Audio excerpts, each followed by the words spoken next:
وعلیکم السلام ورحمۃ اللہ۔ یہ بہت ہی نازک مسئلہ ہے اور بہت ہی ضروری مسئلہ ہے آج کے دور میں، خاص کر ہر دور میں رہا ہے، لیکن آج کل جس دور میں ہم پیدا ہو گئے ہیں اس میں ایک بہت بڑا مسئلہ ہے کہ امت مسلمہ کی عظیم اکثریت ہے یہ شرک کے اندر مبتلا ہو گئے ہیں، اور شرک ان کے بڑوں نے ان کو سکھایا، ان کے اکابرین نے ان کو سکھایا ہے۔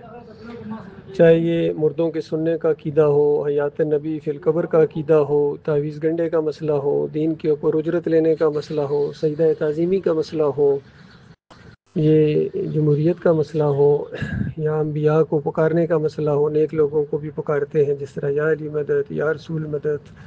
تو اس کے اوپر جب ان کو مشرک کہا جاتا ہے تو پھر یہ آگے سے پلٹ کر کہتے ہیں کہ تم مسلمانوں کو مشرک کہہ رہے ہو۔ مسلمانوں، پھر حدیث یہ ہے کہ نبی علیہ السلام نے فرمایا کہ اگر کسی کو کافر کہا جائے، ایک مسلمان ہے دوسرے مسلمان کو کافر کہتا ہے، تو دونوں میں سے ایک ضرور ہو جائے گا۔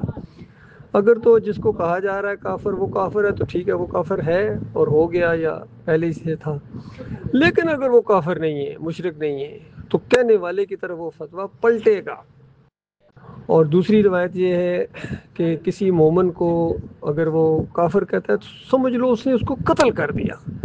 اور مومن کو قتل کرنا اتنا بڑا گناہ ہے، اتنی بڑی شدت آئی ہے اس کے اندر کہ سخت غضبناک ہوگا اللہ تعالیٰ اس کے اوپر۔ تو یہ دو معاملات ہیں، دونوں کو بہت ہی زیادہ احتیاط کا معاملہ ہے کہ اگر کوئی کافر مشرک نہیں ہے اور آپ اس کو کافر مشرک کہہ رہے ہیں تو آپ بہت بڑے مجرم ہیں، بہت بڑے مجرم ہیں۔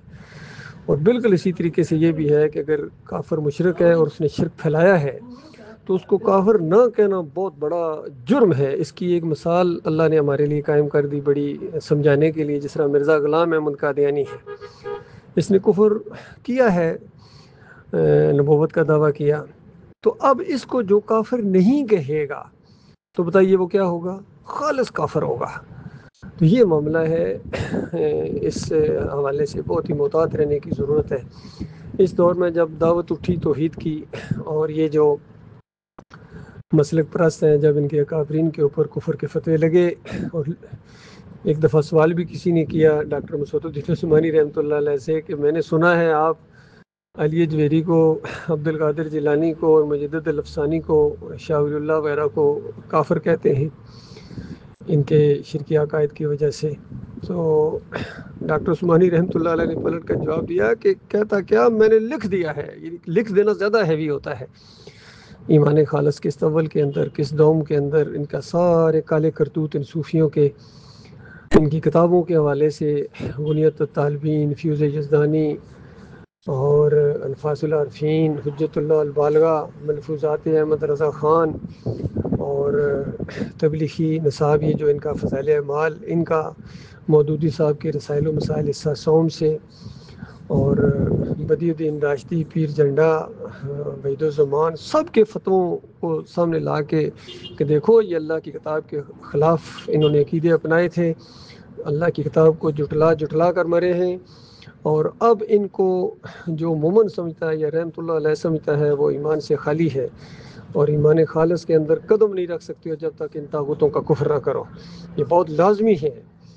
اور بالکل اسی طریقے سے جس جماعت کے اندر ہم تھے، جن اصولوں کے تحت ان کے اکابرین کو آڑے ہاتھوں لیا گیا تھا، اسی اصول کے تحت محمد حنیف کو آڑے ہاتھوں کیوں نہیں لیا جائے گا؟ بتاؤ، کیوں زیادہ پیارا ہے آپ کو؟ اور یہ اگر سجدہ تعظیمی ایجاد کرے اور نظم کے ڈنڈے کے زور سے جماعت میں اس کو نافذ کرے تو یہ بھی اسی طرح اسی کٹہرے میں کھڑا کیا جائے گا جس طرح ان مسلک پرستوں کے اکابرین کو کھڑا کیا گیا تھا۔ اور اب یہ بالکل ایک فرقہ بن گیا ہے، کیونکہ شرک بھی پھیلاتے ہیں اور ساتھ ساتھ توحید کی بھی دعوت دیتے ہیں۔